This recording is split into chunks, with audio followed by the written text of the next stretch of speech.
የዶናልድ ትራምፕ ሕይወት በ2026 ምን ይመስላል? ከቢሊዮን ዶላር ንብረት እስከ ትልቅ የቢዝነስ ፈጠራ። በዚህ ቪዲዮ ትክክለኛውን የዶናልድ ትራምፕ ሕይወት የምናይ ይሆናል። ከመጀመራችሁም በፊት አዲስ ከሆናችሁ ሰብስክራይብ በማድረግ እስከ መጨረሻው ተከታተሉ። የዶናልድ ትራምፕ ንብረትን ለማወቅ መጀመሪያ የሀብቱን አመጣጥ ማወቅ አለብን። ይህም ከቢሊዮነሮች ተርታ ያስመድበዋል። የሀብቱ መጠን ከ6 እስከ 7 ቢሊዮን ዶላር ይደርሳል።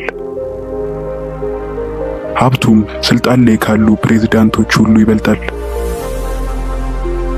እንደ ሌሎቹ ቢሊዮነሮች ሀብታቸውን በቴክኖሎጂና በሶሻል ሚዲያ ከገነቡ ቢሊዮነሮች የዶናልድ ትራምፕ ሀብት የሚለየው ሀብቱን የገነባው በትልልቅ ፎቆች፣ መሬቶችና ውድ ቦታዎች ነው። የትራምፕን አኗኗር ከሚገልጹ ቦታዎች አንዱ ማር-a-ላጎ ነው። በፍሎሪዳ ሲሆን የሚገኘው በውስጡ ከ126 ክፍል በላይ ይዟል።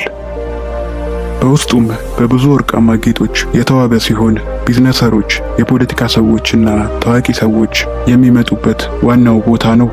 በቀጣይ ላይ ደግሞ ትራምፕ ታወር ይገኛል። በወርቃማ ጌጦች ያጌጠ ሲሆን ዲዛይኑ ለየት ያለና ያልተለመደ ነው። በውስጡም ብዙ ነገር የያዘ ሲሆን በአብዛኛው ግን ዶናልድ ትራምፕን የሚያሳይ ነገሮች ነው የያዘው። እስካሁንም ይሄ ቦታ ውድና ብዙ ቢሊዮነሮች ሰዎች የሚመጡበት ቦታ ነው። ሌላው ደግሞ ትልቅ የሪል ስቴት ግዛት ነው። የትራምፕ ሀብት በአንድ አቅጣጫ የተወሰነ አይደለም። ሀብቱ በተለያዩ ሀገራት ውስጥ የተገነባ ነው። እነሱም ትልልቅ ፎቆች፣ ሆቴሎች፣ የጎልፍ መጫወቻዎችና በተለያዩ ሀገራት የሚገኙ ሀብቶች ከውድ የአፓርትመንት ግንባታ እስከ ኢንተርናሽናል ፕሮጀክት በአውሮፓና በቻይና። ሌላው ደግሞ የቢሊዮነር የግል አውሮፕላን አለ። ቢሊዮነሮች እንዴት ከአንድ ሀገር ወደ ሌላ ሀገር ይሄዳሉ? በተጨናነቀ ኤርፖርት ውስጥ አይደለም። ትራምፕ የሚንቀሳቀሰው ለሱ ተብሎ በብዙ ሚሊዮን በተሰራ ይቺ ውድ አውሮፕላን ነው። በውስጡም ለየት ያሉ ዕቃዎች ይገኙበታል።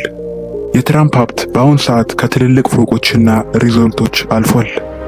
ሀብቱም በብዛት የሚገኘው በዲጂታል ቢዝነስ፣ ኢንቨስትመንትና ኢንተርናሽናል ስራዎች ያካትታል። ይህም የሚያሳየው ቢሊዮነሮች እንዴት ሀብታቸውን እያስፋፉ እንደሆነ ነው።